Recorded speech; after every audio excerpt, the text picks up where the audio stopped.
On est un petit peu plus que 2 ou 3 rassemblés en son nom. Et Dieu est au milieu de nous. Chantons car Dieu est là et poussons des cris de joie.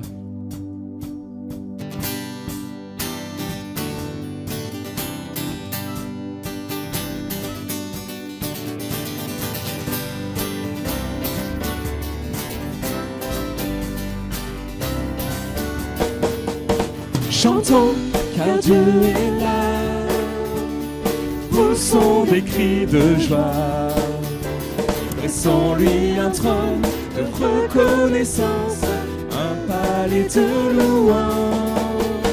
Chantons le roi des rois, son amour durera, et quand on le loue, sa gloire descend sur nous dans son temple ici-bas. Chantons car Dieu est là.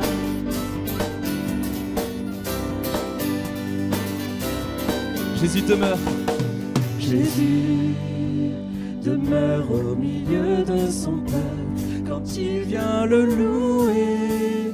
Jésus demeure au milieu de son peuple quand il vient l'adorer. Chantons le roi est là, poussons des cris de joie, dressons-lui un trône de reconnaissance, un palais de louange. Chantons le roi des rois, son amour durera, et quand on le loue, sa gloire descend sur nous dans son temple ici-bas. Chantons car Dieu est là.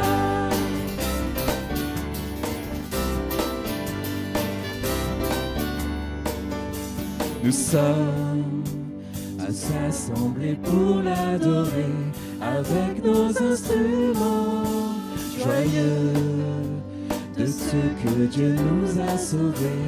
Faisons monter nos chants, chantons car Dieu est là, poussons des cris de joie, laissons-lui un trône de reconnaissance, un palais de louange.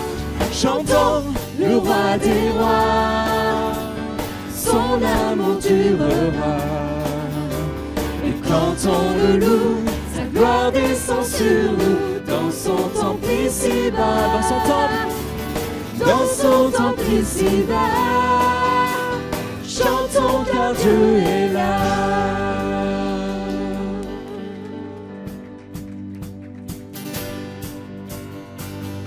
Proclamons que Dieu est bon ce matin, et pas que ce matin, il a été bon et il le sera encore, car il ne change pas. Et je veux le proclamer. Je veux le proclamer du sommet des montagnes. Ta grâce est sans limite, ta bonté sans égale, ta tendresse m'envahit, ta bonté me poursuit, ton amour m'émerveille. Chantons pour notre Dieu. Et je chante car tu es bon, et je danse car tu es bon, et je crie de joie. Tu es bon pour moi, et je chante car tu es bon, et je danse car tu es bon, et je crie de joie. Tu es bon pour moi. Tu es grand Seigneur, tu es bon. Seigneur, tu veux notre bonheur, tu nous as aimés, tu t'es donné pour nous, Seigneur. Dans tout l'univers, à toi ne se compare. Les océans, la terre, sont reflets de ta gloire. Dans mes plus sombres nuits, ta grandeur m'éblouit, ton amour m'émerveille. Et je chante car tu es bon, et je danse car tu es bon, et je crie de joie. Tu tu es bon, oh, tu es bon pour moi. Et je chante car tu es bon, et je danse car tu es bon, et je crie de joie. Tu es bon pour moi. Un cri sur mes lèvres, ma vie te célèbre. Oh, tu es bon, tu es bon. Vent, soleil, mon cœur te redit, tu es bon, tu es bon. Un cri sur mes lèvres, un cri sur mes lèvres, ma vie te célèbre, tu es bon. Prenons un moment pour nous rappeler ce que Dieu a fait pour nous, dans les détails, dans les grandes choses. Vent, soleil ou pluie, mon cœur te redit, tu es bon, tu es bon. Et je chante car tu es bon, et je danse car tu es bon, et je crie de joie. Tu es bon pour moi. Et je chante car tu es bon, et je danse car tu es bon, et je crie de joie. Tu es bon pour moi.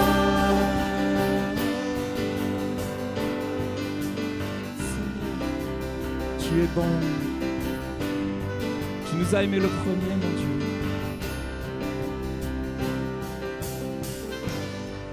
Oui, Seigneur, tu t'es donné pour nous. Tu t'es sacrifié pour nous sauver de notre propre péché, Seigneur. Seigneur, tu nous as aimés avant même que nous ne soyons venus au monde. Tu nous connaissais, tu nous aimais. Seigneur, tu as tout prévu pour que nous soyons heureux avec toi, Seigneur, dans ta présence, mon Dieu. Et tu es là ce matin.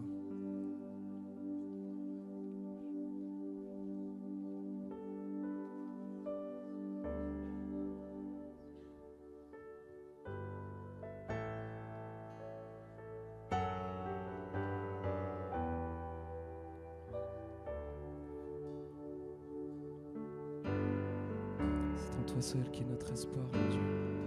Jésus, c'est en toi seul que nous plaçons notre espérance. En Jésus seul est mon espoir, lui ma lumière, ma force, mon chant, pierre angulaire, solide rempart, même quand l'orage devient violent.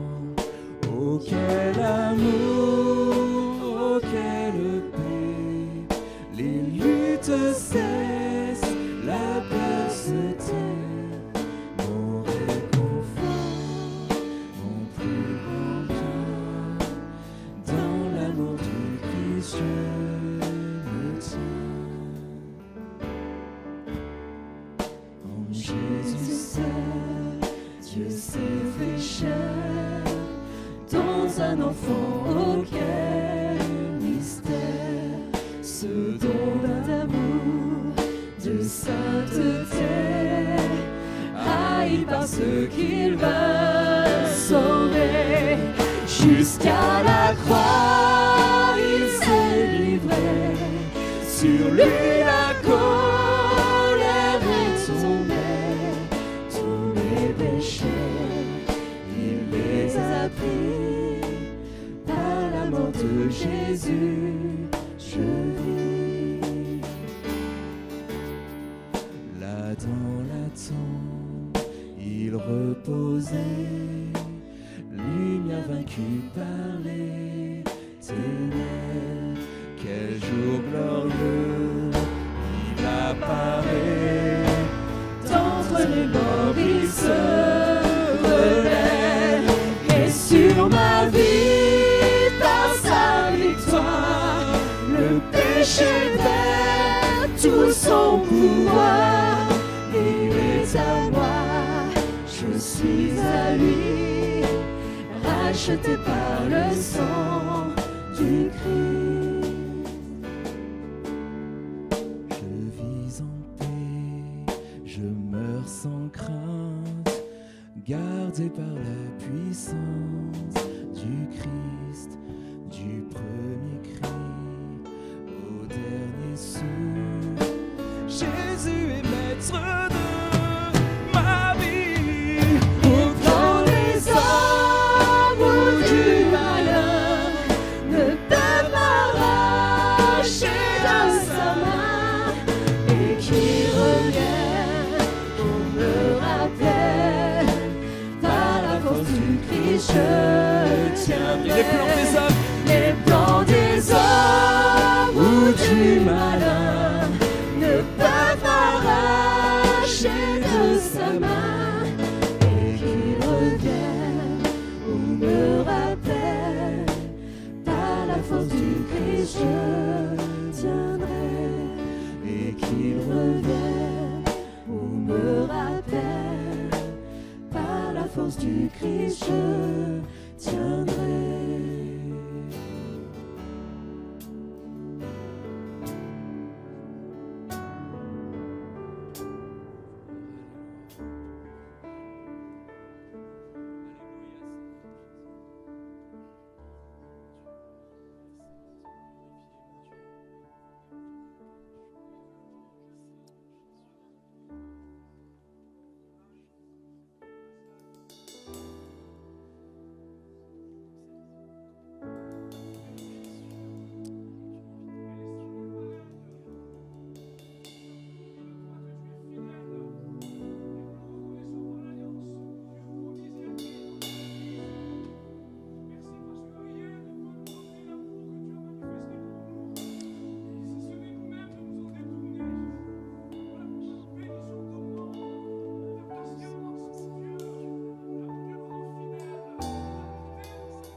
Seigneur, nous te bénissons, nous louons ton nom, nous élevons ton nom, Seigneur, car tu es Dieu, tu es un grand Dieu. Qui est comparable à toi? Qui est comme toi, Seigneur?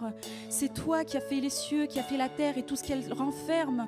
Seigneur, c'est toi, c'est ton bras, Seigneur, qui sauve. C'est ta droite triomphante et toute puissante, Seigneur. Ton alliance, Seigneur, tu ne romps pas, Seigneur, tu la gardes, Seigneur, pour tes enfants, pour ton peuple.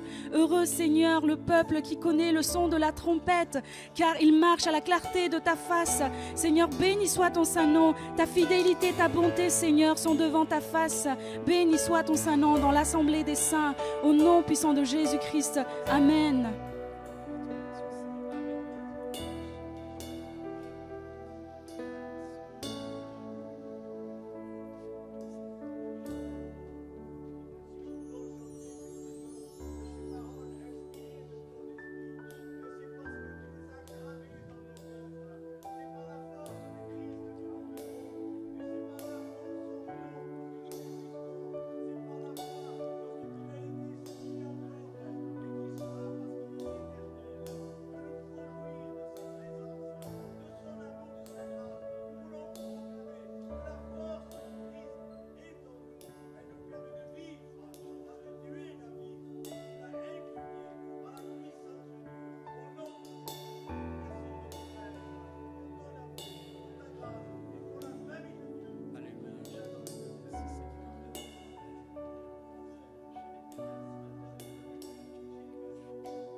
suis né pour te louer, je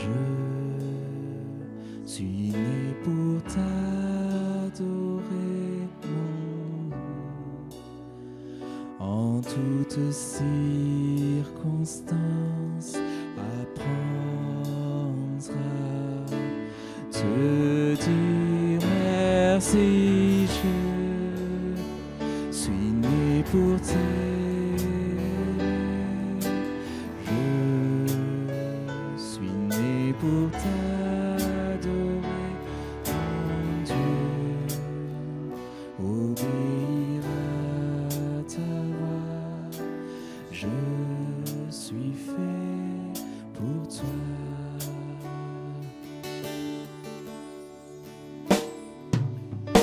Je suis né pour te louer, je suis né pour glorifier ton nom.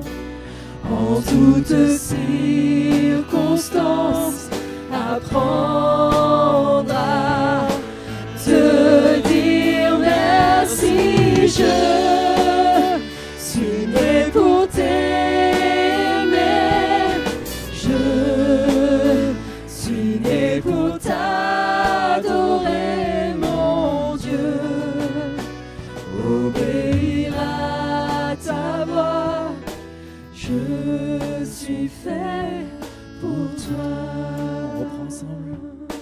Je suis né pour te louer, je suis né pour glorifier ton nom. En toutes circonstances, apprendre à te dire merci. Je suis né pour t'aimer, je suis né pour t'adorer, mon Dieu, obéir à ta voix, je suis fait pour toi.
Seigneur, tu as mis le souffle de vie dans les narines, Seigneur, de l'homme et de la femme. Tu l'as créé, Seigneur, à ta ressemblance pour vivre tout près de toi. Pour vivre tout près de toi, pour avoir une communion avec toi. Oui, nous sommes nés pour te louer, Seigneur. Nous sommes nés pour t'adorer. Seigneur, merci pour ton œuvre en nous. Merci vraiment, Seigneur, pour ta grâce et ta fidélité, tes compassions et ta bonté. Merci de nous conduire, Seigneur, vers le but final de ta rencontre. Au nom puissant de Jésus-Christ. Amen.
t'adorons, Cérubère, dans ton temple.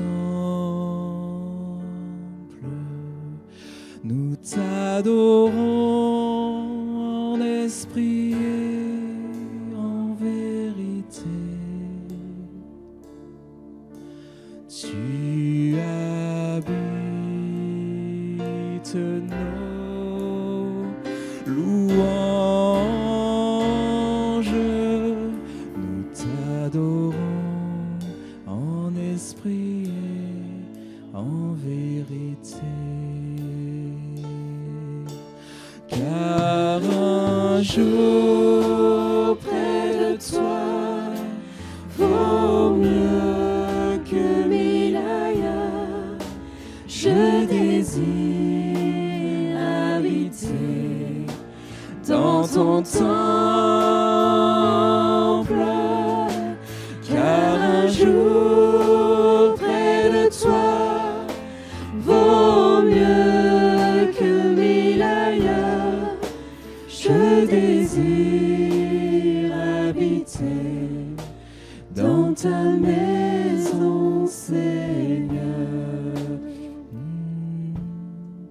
Nous t'adorons, ô Père, dans ton temple. Nous t'adorons en esprit et en vérité. Tu habites nos louanges. Nous t'adorons en esprit et en vérité. Car un jour près de toi vaut mieux que 1000 ailleurs. Je désire habiter dans ton temple, car un jour près de toi vaut mieux que 1000 ailleurs. Je désire habiter dans ta maison, Seigneur. Nous t'adorons, ô Père, dans ton temple. Nous t'adorons en esprit et en vérité. Tu habites nos louanges. Nous t'adorons en esprit et en vérité. Car un jour près de toi vaut mieux que 1000 ailleurs. Je désire habiter dans ton temple,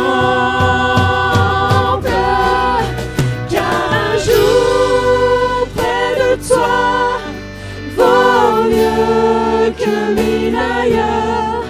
Je désire habiter dans ta maison, Seigneur. Je désire habiter dans ta maison, Seigneur. Je désire habiter dans ta maison, Seigneur.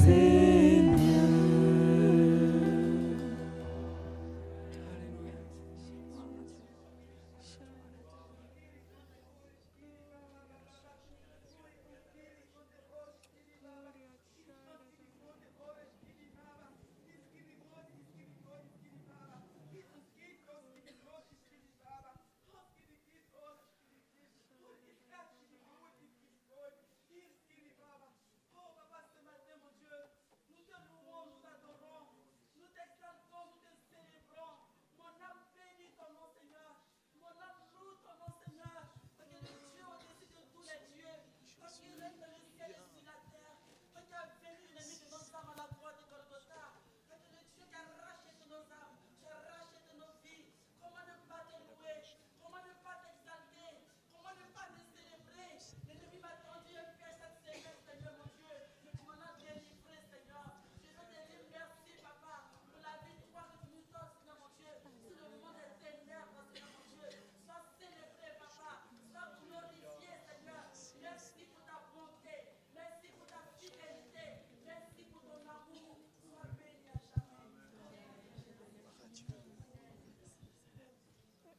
Est-ce que vous la sentez, la douce voix de l'Esprit, le doux souffle de l'Esprit? Ce matin, je me suis fait du bien en disant, Seigneur, tu es extraordinaire. C'est des choses qu'on ne peut pas, que l'esprit de l'homme, que l'entendement de l'homme ne peut pas percevoir. Voilà, Alban, si tu peux mettre, s'il te plaît. Alors, ce matin, je vais simplement m'arrêter sur ce verset. Imaginons un instant que l'apôtre Paul pénètre dans ce lieu, l'apôtre Paul, et qu'il nous dise à chacun de nous, mais pas de manière globale, mais de manière individuelle, qu'il nous dise « Souviens-toi de Jésus-Christ ressuscité ». Parce que les moments que nous vivons, ce n'est pas des moments par habitude, ce sont vraiment des moments profonds qu'il faut que l'on vive nous-mêmes avec notre Seigneur. Alors, il est peut-être bon pour comprendre, se remettre dans le contexte. Quand l'apôtre Paul a écrit ça à Timothée, c'était un jeune chrétien, un jeune disciple, c'était un jeune compagnon. L'apôtre Paul était en prison à Rome. C'était probablement son deuxième séjour. On est au 1er siècle, aux alentours de 60 après Jésus-Christ. Et l'apôtre Paul, il savait, l'Esprit de Dieu le lui avait dit qu'il était dans les derniers jours, il allait mourir. Il était proche de son exécution. Et il va prendre sa plume et il va écrire à Timothée, entre autres choses, le verset qui est écrit là. Et je crois qu'il faut réaliser toute la douleur et l'espérance à la fois qu'il y avait dans le cœur de Paul. C'était des moments certainement chargés d'émotions. Et il dit à Timothée, « Souviens-toi de Jésus-Christ ressuscité ». Il aurait pu lui dire, « Souviens-toi de Jésus-Christ qui est mort sur la croix, crucifié, et puis de Jésus-Christ ressuscité ». Non, je crois que tout est compris dans ce verset. Souviens-toi de Jésus-Christ ressuscité des morts. N'oublions jamais, frères et sœurs, que le Seigneur a donné sa vie pour nous. Et il te connaît, même si tu es là, peut-être tu penses être incognito dans ce lieu, mais le Seigneur te connaît. Il a donné sa vie pour toi. Son sang a coulé pour le pardon de mes péchés. Par contre, ce que veut souligner l'apôtre Paul, c'est qu'il y a une espérance glorieuse, le Seigneur est ressuscité. C'est ça qui est merveilleux. Le Seigneur est ressuscité. C'est ça qui fait la joie et la raison de ce rassemblement. Et il poursuit par « cette parole est certaine ». Et moi, je veux le marteler à mon cœur. Cette parole est certaine. Si nous persévérons, nous régnerons avec lui. C'est extraordinaire. Si nous persévérons, nous régnerons avec lui. Alors, peut-être vous allez me dire, oui, mais comment persévérer? Mais persévérer, c'est ce que nous allons faire maintenant. Prendre le pain et le vin. Et prendre le pain et le vin, c'était une injonction du Seigneur lui-même. Parce que quand il a pris le dernier repas avec ses disciples, il a dit, ceci, en montrant le pain est mon corps, rompu pour vous. Réalisons-le. Et puis il a pris le vin à la fin du repas, et il a dit, ce vin, c'est mon sang, versé pour vous. Et il poursuit, il termine en disant, faites ceci en mémoire de moi. Alors ces paroles, l'apôtre Paul les a rapportées aux Corinthiens, mais c'est aussi aux Valentinois, c'est aussi pour moi, pour nous, mais pour moi, personnellement, réalisons-le. Voilà. Donc je voudrais vraiment que nous serrions cela sur notre cœur et que nous réalisions qu'il y a une espérance glorieuse. Si nous nous souvenons, si nous persévérons, nous régnerons avec lui. Que son nom soit béni. Seigneur, vraiment, nous voulons te remercier, saluer ta présence et te dire un grand merci pour ce pain, ce vin. Merci pour ces symboles qui sont là et qui nous aident à nous rappeler, à ne pas oublier que tu es le Dieu qui a donné ta vie pour nous et tu vis dans le ciel éternellement. Amen. Voilà. Je vais proposer donc pour ces moments de Sainte Seine que vous puissiez sortir par la droite, venir devant et vous revenez à vos places par la gauche. Il faut faire ça dans l'ordre, la bienséance. D'abord le premier rang jusqu'au fond. Et si parmi vous certains ne peuvent pas se déplacer, nos frères et sœurs se feront un plaisir de venir jusqu'à vous. Voilà, soyez bénis.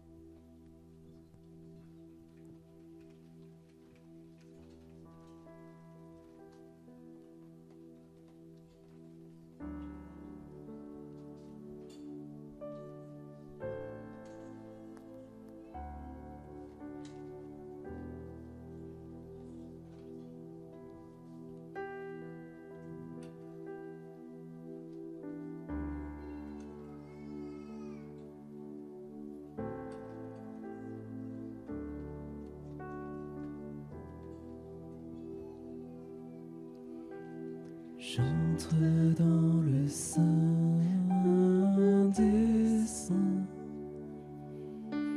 J'entre par le sang de l'agneau. J'entre pour t'adorer, toi seul. J'entre pour honorer Jésus. J'entre dans le sein des saints. J'entre par le sang de l'agneau. J'entre pour t'adorer, toi seul. J'entre pour honorer Jésus. Seigneur, je t'adore. Oui, je t'adore. Seigneur, je t'adore. Oui, je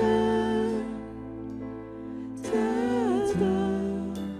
Car ton nom est très saint. Oui, très saint.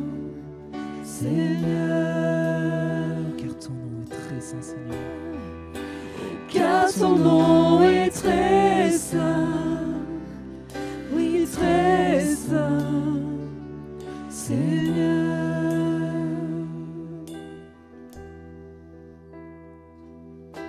J'entre dans le sein des saints. J'entre par le sang de l'agneau. J'entre pour t'adorer, toi seul.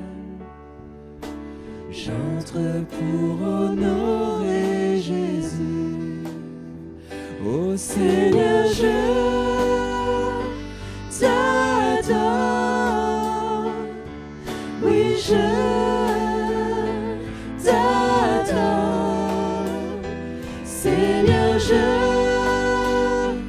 t'adore. Oui, je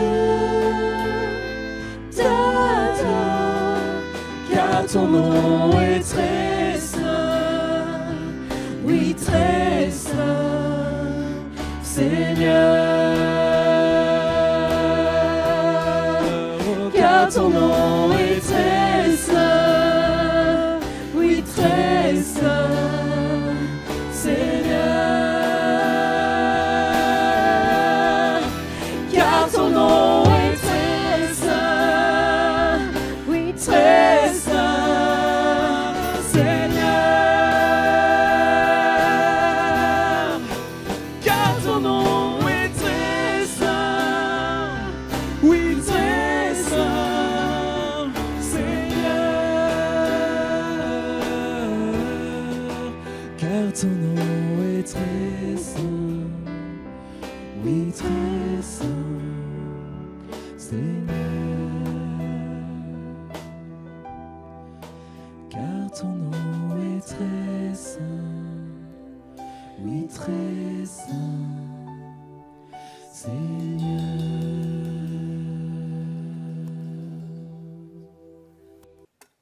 Je vous propose qu'on se recueille encore un instant avant de disposer de l'écoute de la parole de Dieu. Voilà, Père Saint, nous venons de prendre des éléments qui, effectivement, raniment le souvenir immédiat de ta mort et de ta résurrection. C'est acquis, c'est pour nous, et nous le vivons par ces éléments. Et nous te louons pour cela. Et nous sommes maintenant devant toi, devant cette parole, priant que, Seigneur, elle ne soit pas un discours, une animation, mais qu'elle devienne puissance et vie en nous. Parce que c'est le résultat, mon Dieu, de la parole qui compte. Voilà, nous voulons te dire que nous nous laissons faire, en laissant tout argument pour laisser juste la parole de Dieu, dans la simplicité que donne l'Esprit, de nous atteindre. Fais-le, je te prie. Et dans la simplicité de ma vie, dans, mon Dieu, même tout ce qui me manque, je demande humblement, Seigneur, que tu viennes et que tu fasses ce que je ne peux pas faire, je ne sais pas faire, je ne dois pas faire, Seigneur. Au nom de Jésus. Amen.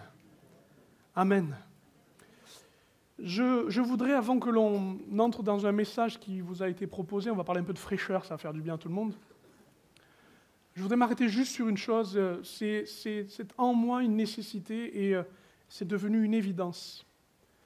Je n'aime pas commenter ou expliquer les faits divers, mais cette fois-ci, je voudrais quand même m'arrêter un instant. Vous savez qu'il y a eu un tremblement de terre, et c'est un tremblement de terre parmi tant de tremblements de terre, c'est vrai. Mais celui-ci, il est actuel et il nous touche, et je pense que quelqu'un a besoin de l'entendre ce matin.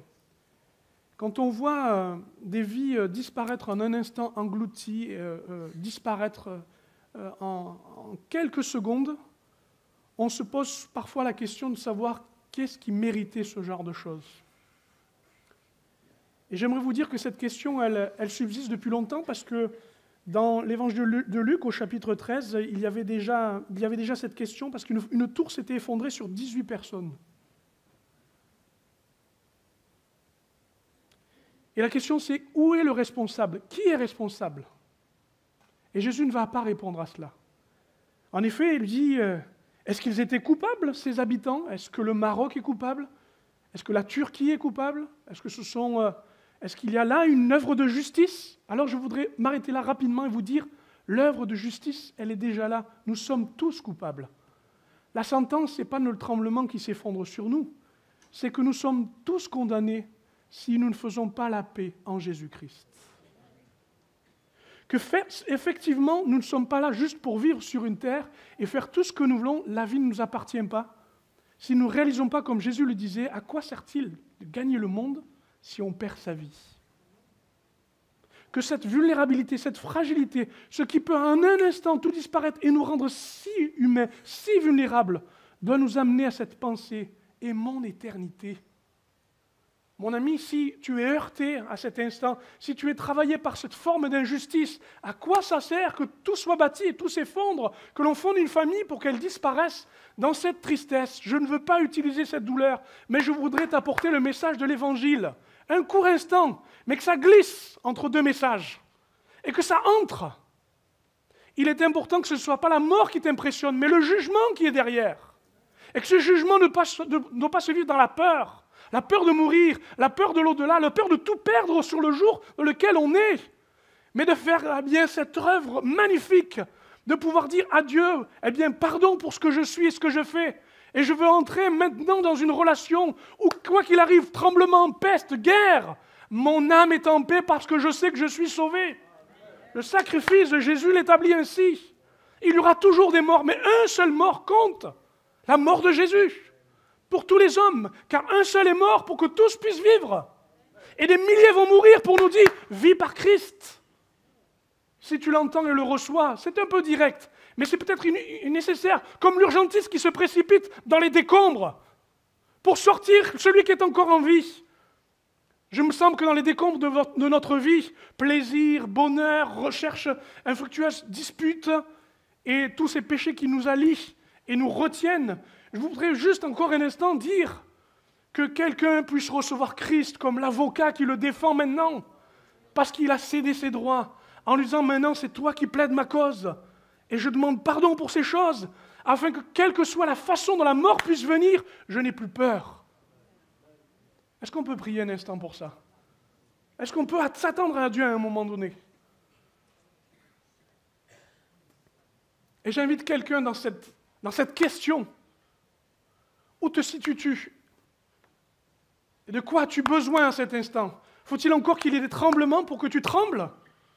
Ou veux-tu que la parole de Dieu te console et te ramène à la paix en te disant Dieu t'aime? Et Dieu veut absolument que ce soit par la vie éternelle que tu vives et non seulement la vie terrestre.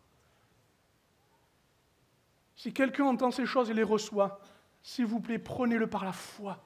Je le crois et je le reçois. Et ce fait divers n'est plus un fait divers pour vous, c'est une interpellation de Dieu qui vous amène à vous tourner vers lui et à lui faire confiance. Oh, simplement, alors que nous courbons, si quelqu'un a besoin, Est-ce que je peux m'autoriser, à vous qui êtes interpellés, à vous manifester? Simplement vous levez la main en disant oui, je le crois et j'ai besoin de le recevoir. Oui, amen.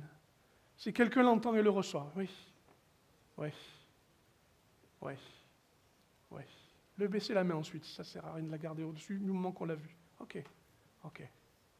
Voilà Seigneur, ces quelques mots pour juste placer la paix dans le cœur, au lieu du tumulte. Seigneur, je te prie que maintenant tes paroles soient plus fortes que les cris d'angoisse ou les inquiétudes, et que tu mettes par cette paix intérieure, la paix de Jésus-Christ. Réconcilié avec Dieu par la vertu de ton sang, nous croyons que ce matin, quelque chose de glorieux se passe. Quoi que ce soit qui se passe, tremblement, quoi qu'il arrive, eh bien nous bénissons ces personnes qui ont levé leurs mains, et nous bénissons toutes celles qui, réticentes et en lutte, n'arrivent pas à le faire, afin que, mon Dieu, tu puisses être vainqueur en eux. Et enfin, je te prie pour tout ce peuple au Maroc, souffrant terriblement dans le désarroi, le désespoir, pour toute l'aide qu'il aurait apportée et tout ce qui vont, eh bien, mon Dieu, nous te prions pour que cette nation soit en bénédiction maintenant, afin que ta grâce repose aussi sur eux, au nom de Jésus. Amen. Amen. Je me suis autorisé et j'espère que Dieu en prendra soin au travers de ce que vous avez entendu et reçu. Je reviens au message maintenant. La pause fraîcheur. Dimanche, j'allais dire Guillaume, excuse-moi, Johannes disait Dieu veut non seulement donner un rêve, il veut le bâtir, il veut le réussir. Et croyez-moi, ça demande des efforts, ça fait transpirer. Moi, avec toute mon énergie, mon enthousiasme et mon cœur, je vous ai proposé d'être unis dans un même élan. Un élan, ça demande de l'énergie et des efforts, n'est-ce pas? Et puis, j'ai pensé à tout cet été qui a été tempéré, doux, pas très chaud. Non, vous l'avez compris, il a fait très chaud. Hein? Et puis, je me suis dit, est-ce qu'on ne pourrait pas avoir un temps de culte, un temps avec Dieu, où on va ressentir sa fraîcheur? Prendre de l'élan, construire un rêve qu'on a reçu de Dieu et le bâtir, mais avec quelquefois une pause fraîcheur, quelque chose qui fait du bien. Un peu comme votre éventail, là, que je vous vois agiter. Chez certains, vous avez le droit, hein, vous avez le droit. De vous dire, Dieu est quand même là pour me rafraîchir. Tu mets la suite? On peut parler de fraîcheur parce qu'on est dans un monde actuellement et on est dans des situations qui est très marquée par l'aridité. Et je ne vais pas vous parler du climat actuel parce que je ne suis pas à la hauteur d'un climatologue ou pas du tout, mais je veux vous parler du climat spirituel. Et que parfois, on tire la langue à cause du climat spirituel. On se retrouve parfois dans des contextes où c'est aride. Des lieux de travail, des lieux où la place de Dieu, la sainteté de Dieu, la justice de Dieu n'y est pas du tout. Et on tire la langue parfois, parce que c'est des climats rudes, où même le témoignage a du mal à percer, à pousser. Je ne sais pas si... Que dis-je? Sans manquer de respect à vos familles, mais on a parfois des espaces et des relations dans nos familles, c'est quand même aride. On est d'accord?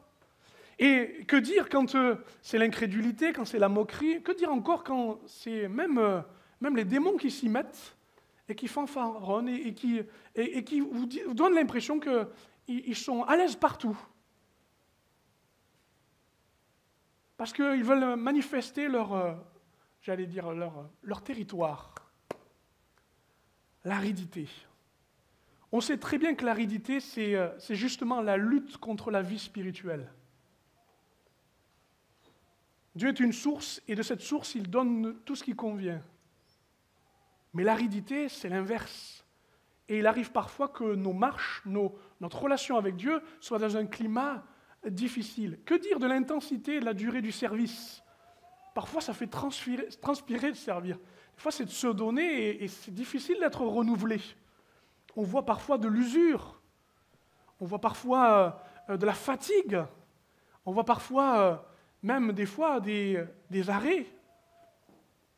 Et cette intensité, ça fait une mauvaise presse au service. Si c'est pour s'épuiser, se fatiguer, si c'est pour, à un moment donné, se dessécher. Et puis s'il fallait parler de l'exigence du rythme de vie, et la rentrée, nous, c'est planning, hein, je ne sais pas vous, mais planning de chacun, hein, et après on essaie de faire coïncider tout ça.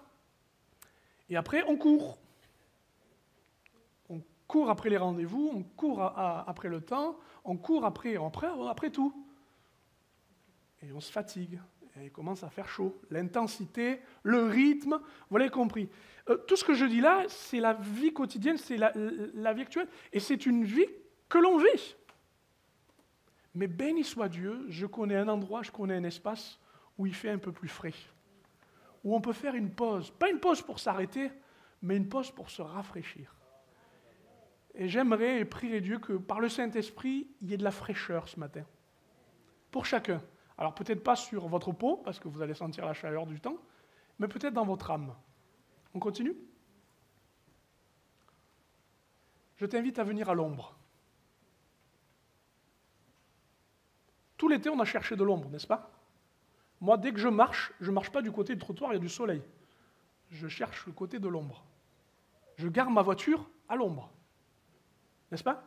Je vais faire mes courses et j'essaie de trouver une place. Le problème, c'est que tout le monde fait pareil. Tout le monde cherche l'ombre. C'est normal, parce que à l'ombre, il y a de la fraîcheur. Eh bien, vous savez quoi ? Cette loi qui, pour tous, elle est aussi divine. Viens à l'ombre du Tout-Puissant.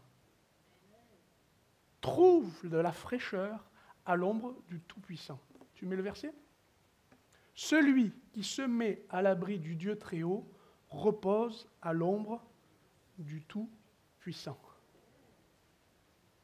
Se plaçant devant Dieu, le laissant à la dimension qu'il est, le Dieu très haut, je trouve son ombre, et alors Dieu me rafraîchit. Il y a dans sa personne et son autorité quelque chose de frais pour nos vies. Il y a de l'émanation de ce verset une climatisation pour chacun. À l'ombre du Tout-Puissant, je peux me reposer, je trouve de la fraîcheur. Nos problèmes et des fois notre agitation perpétuelle nous donnent l'impression que Dieu est à notre dimension et qu'il n'a ni le temps, ni le loisir, ni le moyen de s'arrêter pour justement nous mettre à l'ombre et nous rafraîchir. J'aimerais vous dire que c'est tout le contraire, que le temps que vous prenez pour Dieu et avec Dieu, le culte que nous vivons, c'est un moment où justement on peut se faire du bien à l'ombre du Tout-Puissant. Amen. Petite démonstration. Ma femme est à peu près préparée psychologiquement. Viens, s'il te plaît. Tu peux t'asseoir ici, s'il te plaît? Tout le monde la voit à peu près, ça va? Ok, tout va bien se passer. On est mariés, donc tu me fais confiance. Prenons le principe de l'ombre. Pour qu'il y ait de l'ombre, il faut qu'il y ait une personne ou un objet qui fasse de l'ombre. D'accord? Toute proportion gardée, je ne serai jamais Dieu, je ne veux pas être Dieu, vous l'avez compris, mais il faut bien figurant, c'est moi qui vais le faire. Admettons que la source de lumière et que de la chaleur qui justement se manifeste se trouve derrière moi. Il suffit de se placer afin que l'ombre puisse être prolongée et que la personne qui en a besoin puisse recevoir la fraîcheur. On est d'accord? Donc Dieu de sa personne émane de sa vie, de sa grâce, de sa puissance, quelque chose qui vient de son autorité et qui, quand on se soumet à lui, quand on se place devant lui, quand on se met à l'ombre, eh bien, nous rafraîchit. C'est pas trop compliqué. Ça va? Mais ça ne suffit pas. C'est plus que ça. C'est là où c'est intéressant. Le psaume 17, verset 8 dit ceci. Psaume de David. « Garde-moi comme la prunelle de l'œil, protège-moi à l'ombre de tes ailes. » Ah, ça m'intéresse.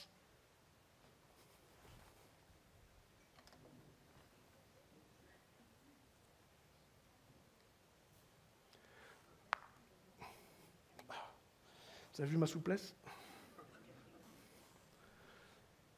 Imaginez que justement dans notre besoin et de tout ce qui concerne notre vie, il nous est dit ceci, puisque ton ombre me montre que j'ai de la valeur, parce que eh bien, tu disposes ton ombre sur ma vie, tu me couvres de ton ombre. Alors, couvre-moi de tes ailes. Le mot veut dire déployer. Déployer son ombre. Toute la surface de Dieu, tout ce qu'il est, tout ce qu'il fait, tout ce qu'il peut, se déploie sur ma vie afin qu'il me couvre de son aile. Fallait bien ma femme, hein, parce que sinon c'était risqué. Tout ce que tu lis de la Bible, tout ce que tu pries, tout ce que tu vis avec tes frères et sœurs, tout ce qui fait que sa personne est là et qu'il manifeste son autorité, tout ce qui déploie de sa propre existence sur eux, eh bien, est une ombre sur laquelle tu peux recevoir, j'allais dire, son amour, sa fraîcheur. Vous êtes en train de dire, je suis en train de prier. Non, non, tu te places à l'ombre du Tout-Puissant. Tu lis la Bible, tu es en train de voir ses ailes se déployer et te couvrir. Un autre texte dit ceci au psaume 27, verset 5. « Il me protégera dans son tabernacle. » Ce n'est plus des ailes, c'est une tente qu'il a déployée, un lieu de rencontre, un lieu où l'on s'abrite et on trouve le frais de la vie de Dieu. Il dit ceci encore, au jour du malheur, il me cachera sous l'abri de sa tente, il m'élèvera sur le rocher. Psaume 32, verset 7. Tu es un asile pour moi, tu me garantis de la détresse, tu m'entoures de chants de délivrance. Je ne sais pas si vous l'avez réalisé, mais au moment où Dieu déploie sa personne, ce n'est pas pour faire, j'allais dire, de la chorégraphie. Ce n'est pas pour faire du spectacle. Ce n'est pas pour justement, eh bien, rouler des mécaniques et montrer sa puissance. Non, mais il établit sur nos vies, par son autorité, par sa capacité, par sa qualité, tout ce qu'il faut pour nous envelopper. Si.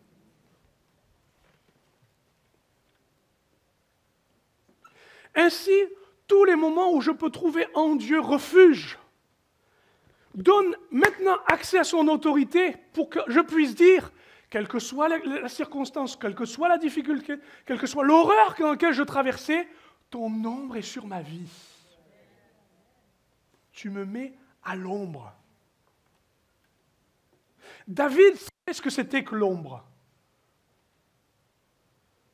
L'ombre du rejet, parce que toute la famille, lui manquait peut-être un peu de valeur. On l'avait oublié quand il fallait choisir peut-être le prochain roi, ou du moins le prochain qui devait recevoir l'onction.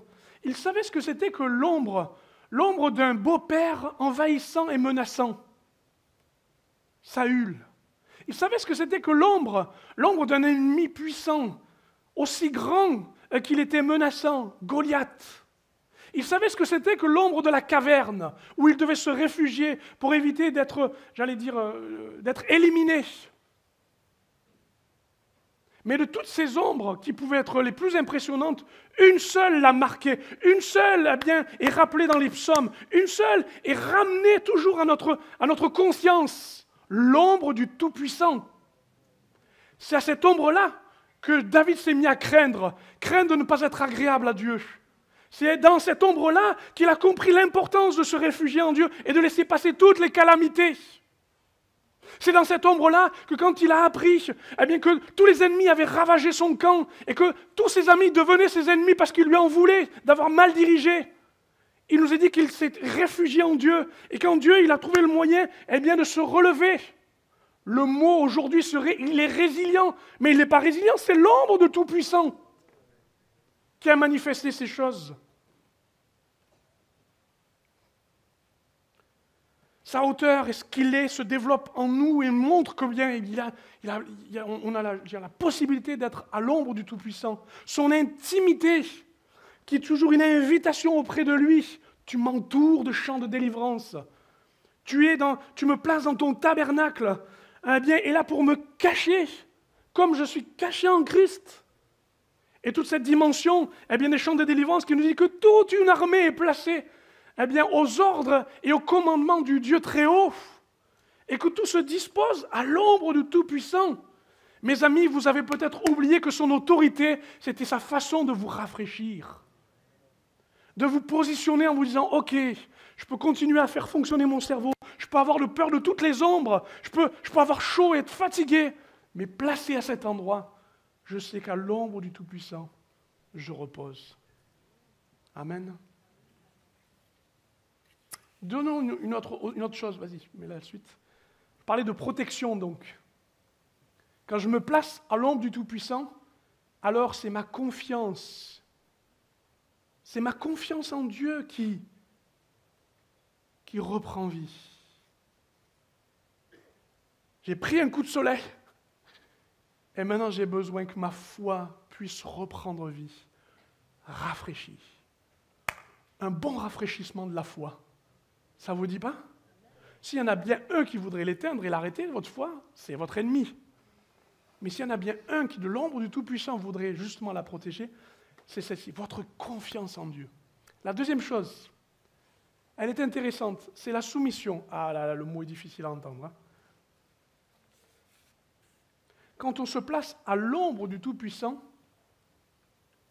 on accepte alors de ne pas faire de l'ombre à Dieu. Je m'explique. L'obéissance que nous avons à Dieu, lorsqu'on la place à l'ombre du Tout-Puissant, à partir de là, nous permet de savoir ce que nous avons à faire ou ne pas faire. Nous sommes placés dans l'ombre, et dans la projection de son ombre, nous savons où nous devons aller, ce que nous devons faire. Ça s'appelle la soumission. Je fais une différence ce matin entre confiance et contrôle. Lorsque je prends confiance en Dieu, ça ne veut pas dire, écoutez bien, que je prends le contrôle de Dieu. Et parfois, notre confiance s'imagine que nous allons prendre le contrôle des choses. Je m'explique. Imaginons, je l'ai souvent raconté, mais je l'utilise encore, cette image, elle est très belle. Imaginez que vous me faites confiance et vous dites, oui Nicolas, tu es prêt et tu es tout à fait capable de marcher sur un fil au-dessus de 100 mètres. Ceci est fictif et qu'une imagination, d'accord hein? Vous allez me dire, oui, j'ai confiance en toi, j'ai confiance en toi, j'ai confiance en toi. Puis je vais me placer sur le fil, je vais marcher du mieux que je peux et je vais y arriver. J'ai eu raison d'avoir confiance en lui. D'accord? Maintenant, je vais dire, ok, tu me fais confiance? Alors, tu me fais confiance et tu me donnes ton contrôle. Et maintenant, je vais te porter et nous allons marcher sur le fil ensemble. À votre avis, qu'est-ce qui va se passer? Il dit, je te fais confiance, mais toi sur le fil, moi je reste au bord. C'est exactement la même chose. À l'ombre du Tout-Puissant, c'est si vous acceptez la confiance, alors vous acceptez que Dieu soit au contrôle. Dans nos vies, il n'y a qu'un trône, il n'y a qu'un siège de conducteur. Et quand nous plaçons notre confiance en Dieu, quand nous plaçons à l'ombre du Tout-Puissant, nous acceptons que même si cet homme est là pour nous montrer que Dieu veille sur tout, ce n'est pas à nous à diriger et à dicter les circonstances de nos vies. Et j'aimerais vous dire ceci, c'est que l'ombre du Tout-Puissant ne fait pas toutes les réalisations de nos vies. J'en prends pour principe, pour ma vie, et j'aimerais que vous puissiez vous l'appliquer aussi, l'exemple de David. Depuis longtemps, dans le cœur de David, cœur de serviteur, cœur d'adorateur, le roi tel qu'il a été désigné ensuite dans la lignée du Messie, il voulait construire la maison pour Dieu, il voulait faire un temple. Et si vous regardez bien comment David a fonctionné, depuis le début de sa royauté, il a préparé et prévu de construire ce temple. Il a accueilli l'arche, il a disposé les sacrificateurs pour qu'il puisse y avoir la louange, pour qu'il puisse y avoir tout ce qui est à l'intérieur du temple organisé, sans que le temple soit réalisé. Il a accumulé les matériaux, sa richesse, il a mis à disposition de son projet. Les textes sont précis. Il a même demandé à Dieu pour avoir un plan de la forme. Tout ça, il l'a accumulé. Son seul souhait, c'était de le réaliser. Or, à l'ombre du Tout-Puissant, il reçoit par cette soumission le fait que oui, il va préparer mais non, il n'accomplira pas. Non, reviens, ça va trop vite. Ouais. Est-ce que vous vous imaginez que tout ce que vous disposez dans vos vies, tout ce que vous préparez, tout ce que vous voulez réussir, que vous placez à l'autorité de Dieu, Dieu dit oui, Dieu bénit, il élimine les ennemis, il rétablit les choses, il le fait prospérer, il le fait gagner, il le fait remporter, il fait tout réussir. Mais il ne réalisera pas le temple. À l'ombre du Tout-Puissant, il doit accepter que cette autorité soit remise à son Fils. Et combien des fois nos problèmes d'église, d'organisation, de gestion, nos problèmes, nos heurts dans les cultes sont liés non pas simplement au fait qu'on ne se comprenne pas, mais au fait qu'on ne comprenne pas quelle est l'autorité de Dieu et comment elle est disposée pour faire ce qu'on a à faire, mais ne pas faire ce que Dieu ne nous a pas demandé de faire. C'est fatigant de faire les choses que Dieu ne nous demande pas de faire. Et il ne nous renouvellera pas en cela, parce qu'il ne nous demande pas de les faire. Et les dispositions de David m'inspirent pour lui demander si je suis à l'ombre du Tout-Puissant, si je cherche sa fraîcheur, de lui demander, Seigneur, qu'est-ce que j'ai à faire et qu'est-ce que je dois aider à faire. Mais mes réalisations ne peuvent pas aller au-delà de l'ombre du Tout-Puissant, au-delà de ce qu'il a projeté et amené. Alors, je parlais de David parce qu'il voulait trop en faire, mais je peux vous parler de Jonas qui ne voulait plus rien faire. Il y en a pour tout le monde. Jonas n'est pas content, il vient un réveil. Ninive est bouleversée, se repent, même les animaux font le jeûne. Bon, vous imaginez l'impact que ça a. Et lui, il n'est pas content parce qu'il savait que Dieu allait faire ça. Et vous savez ce qu'il fait? Il va se construire une cabane et il va bouder. C'est la version Nicolas Tunin, vous ne la lirez pas comme ça. Hein. Mais je vous fais le raccourci parce que les textes sont quand même plus précis. Et à un moment donné, il est en colère, il demande la mort, il n'est pas content. Alors Dieu va lui faire pousser un arbre. Il va le mettre à l'ombre. Et à l'ombre, vous savez ce qu'il fait? Il est là, il croise les bras, contemple l'œuvre de Dieu, il n'est même pas content de ce qui se fait, il ne fait plus rien. Il attend. Il fait des reproches à Dieu. Alors, il y a un petit ver dans la nuit qui va venir, qui va faire son chemin dans l'arbre, et l'arbre va sécher, va mourir, et le voilà à nouveau au soleil. Alors, il est vrai que le texte nous dit que Dieu va interroger Jonas en disant, tu vois, tu as de la compassion pour cet arbre, et moi j'en ai pour ce peuple. Mais ce qui m'intéresse, c'est la position de Jonas. Jonas cherchait une ombre confortable, dans laquelle non seulement il n'a rien à faire, mais il pouvait aussi commenter ce qui se faisait. Ça, ce n'est pas l'ombre du Tout-Puissant. David allait au-delà du plan. Jonas résistait au plan.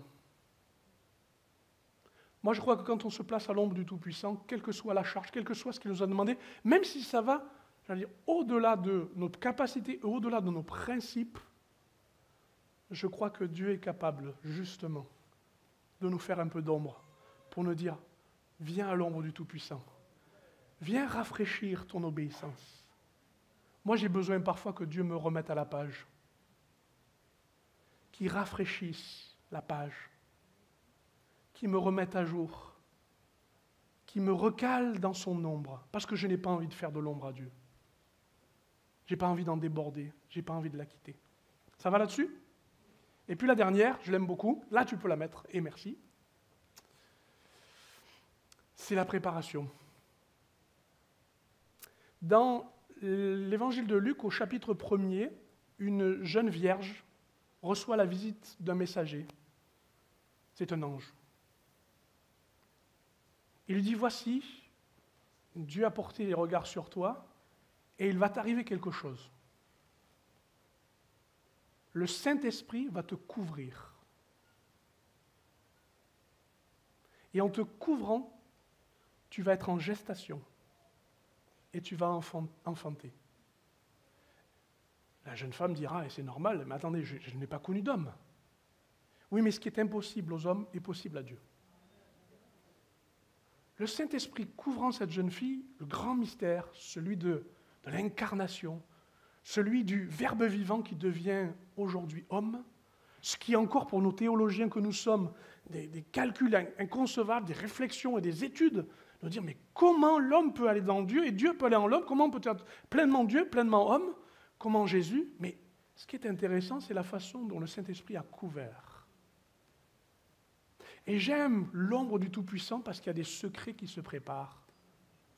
Il y a des choses qui se trament. Dieu couvre et prépare une gestation. Tu peux mettre la suite? Qu'est-ce qu'un œuf? Dans ma maladresse, je n'ai pas osé en amener un. J'ai dit, à mon avis, il va finir par casser dans ma poche. Donc j'ai dit, à la rigueur, le faire un œuf dur, mais je voulais faire une démonstration. Ben, vous avez une image, au moins ça vous suffit. Il n'y a rien de plus démuni qu'un œuf. Vous avez vu des bras, vous? Vous avez vu des yeux? Ça ne communique pas, ça ne fait rien. C'est lisse, c'est démuni. C'est vulnérable, un œuf. Ça se casse, oui, bien sûr. C'est vulnérable. Et pourtant, ici, il peut se passer quelque chose. Certes, il faut qu'il y ait eu fécondation.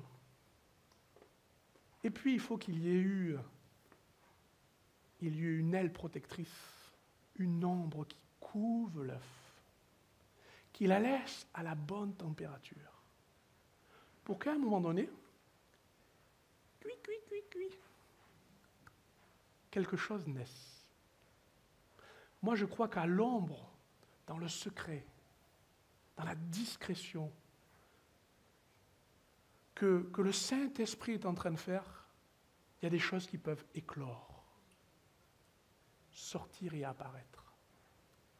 À l'ombre du Tout-Puissant, nous sommes venus pleurer en nous disant « Seigneur, c'est dur, il fait chaud, c'est pénible, la route est longue. Viens te rafraîchir. » Et après on lui dira « Mais Seigneur, je veux faire ci, puis je veux faire ça. » Il dit « Viens ici, calme-toi, repose-toi. » Ou alors « Mais qu'est-ce que tu fais encore là? Allez, va travailler. »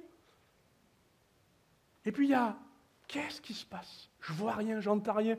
Est-ce que vous entendez quelque chose de l'œuf? Rien. Mais sous son ombre, sous l'ombre du Tout-Puissant, il va éclore quelque chose. Alléluia. Moi, je crois qu'il y a ici des œufs qui sont en attente. Il y a des hommes et des femmes qui doivent éclore. Il y a des servantes et des serviteurs.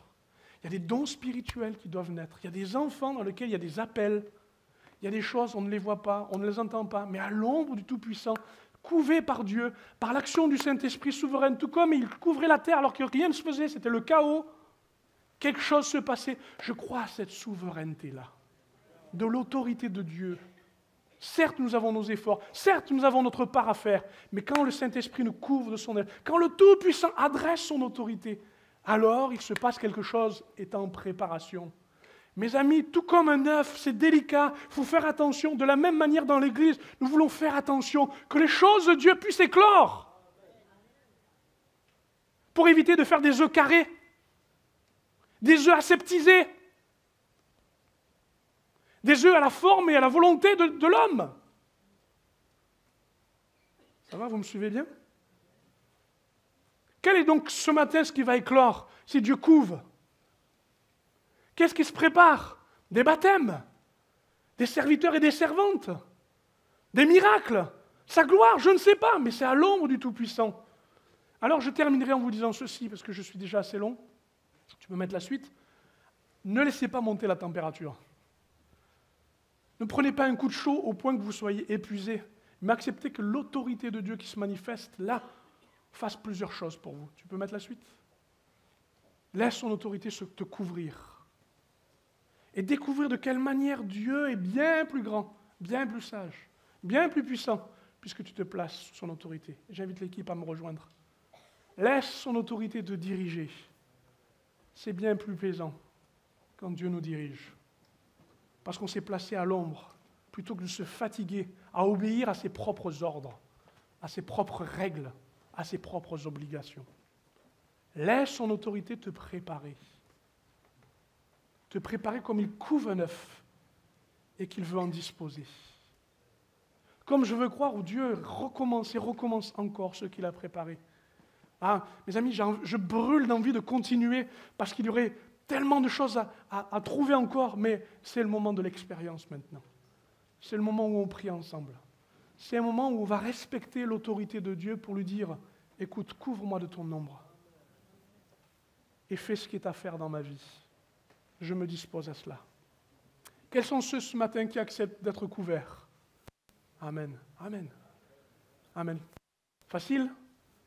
Pas toujours simple de recevoir une autorité sur nos vies. Vous savez, quand on est couvert, quand on a reçu cette couverture, cette autorité, qu'est-ce que c'est bon d'être rafraîchi.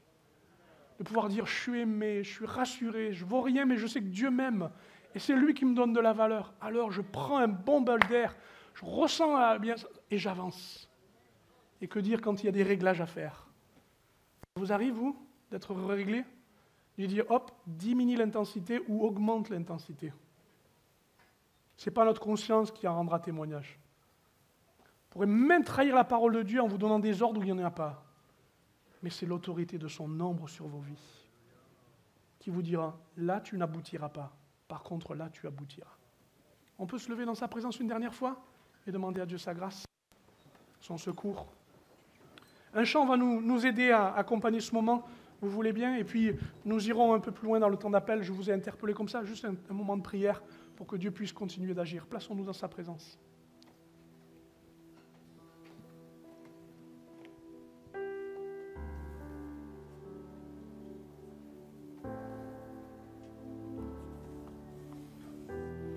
De reprendre ensemble le dernier chant qui nous dit « J'entre dans le Saint des Saints, j'entre par le sang de l'agneau, j'entre pour t'adorer, toi seul, j'entre pour honorer Jésus. »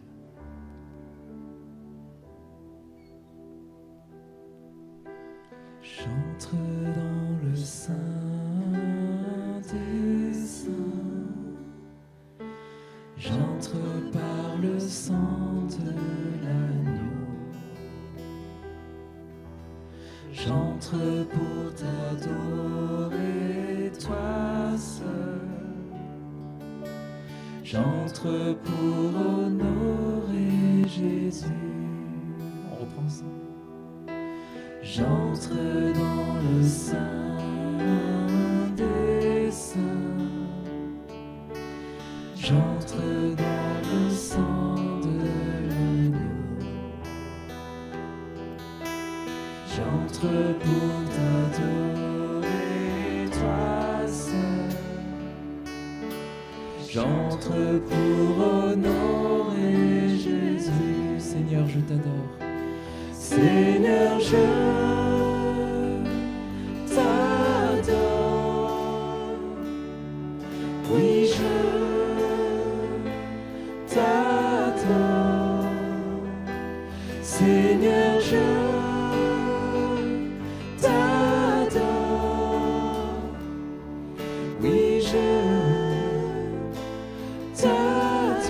ton nom est très saint, car ton nom est très saint, Seigneur, car ton nom est très saint, Seigneur. Est-ce qu'on peut le reprendre ensemble? J'entre dans le Saint des Saints. J'entre dans le Saint des Saints. J'entre dans le sang de l'agneau. J'entre pour t'adorer, toi seul. J'entre pour honorer Jésus. Seigneur, je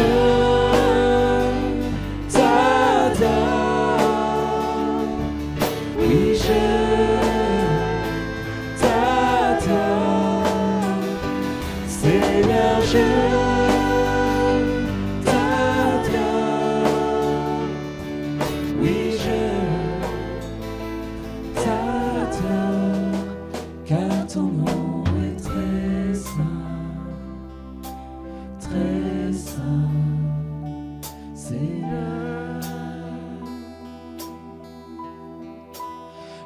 ton nom est très saint, Seigneur. C'est ta présence que nous voulons apprécier ce matin, pardon. C'est ta présence effective, capable. Seigneur, nous te prions maintenant pour tous ceux qui sont en sur-régime, Seigneur, dont le compteur indique le rouge depuis longtemps et qui n'ont pas les moyens, Seigneur, de toucher au moteur ou à la direction. Nous prions maintenant de régner, d'être souverain sur leur vie, pour défaire tout entendement, Seigneur, tout principe qui, mon Dieu, les amènerait justement à se dessécher et à perdre, mon Dieu, la vie de Dieu. Nous prions que ta sainteté tranche dans leur vie tous ces arguments faux, pénibles, coupables, qui les amènent à surdoser, à surmener leur vie, afin qu'ils respectent l'ombre qui les couvre maintenant. Tu te déploies sur eux, Seigneur. Tu les environnes de grâce. Tu les couvres et, mon Dieu, les presses sur ton cœur pour, mon Dieu, faire descendre la pression et ramener à la raison ce que tu voulais pour eux. Seigneur, nous te demandons de faire battre ton cœur plus fort que le rythme de leur vie pour qu'ils s'apaisent en toi et trouvent grâce en toi. Je te prie maintenant, Seigneur, pour tous ceux qui ont oublié que ton autorité, c'était aussi un devoir, celui de, mon Dieu, obéir.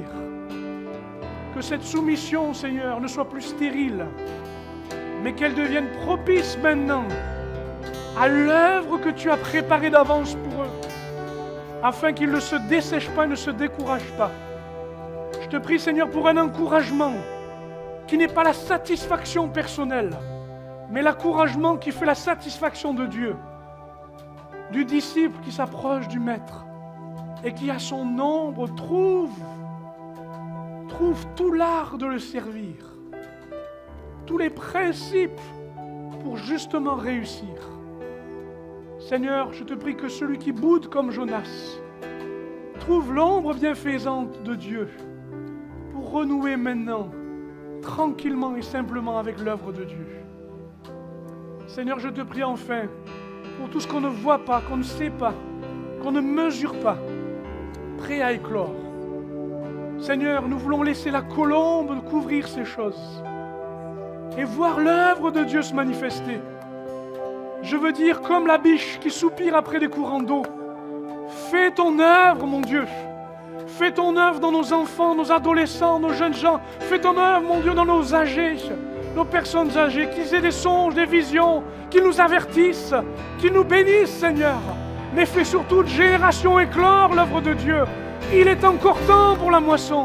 On t'entend pour voir l'œuvre de Dieu. Nous voulons que ton autorité soit respectée et qu'elle puisse faire éclore ces choses. Oui, nous voulons voir, Seigneur, comment encore ton œuvre à l'Église Mon Plaisir, dans les uns et les autres, au travers de l'œuvre des uns et des autres. Au nom de Jésus. Amen. Quelqu'un a besoin ce matin d'être réparé dans l'œuvre de Dieu, réparé dans la présence de Dieu. Eh bien, touche dans cette autorité une autre autorité. Pas celle qui a abusé, pas celle qui a imposé, mais celle qui imprime dans ton cœur un amour véritable, juste. Dieu n'exigera jamais au-delà de ce que tu peux supporter. Mais je veux croire encore qu'à l'ombre du Tout-Puissant, tu peux mieux supporter ce qui t'arrive, parce qu'il te façonne à cet instant. Amen. Amen.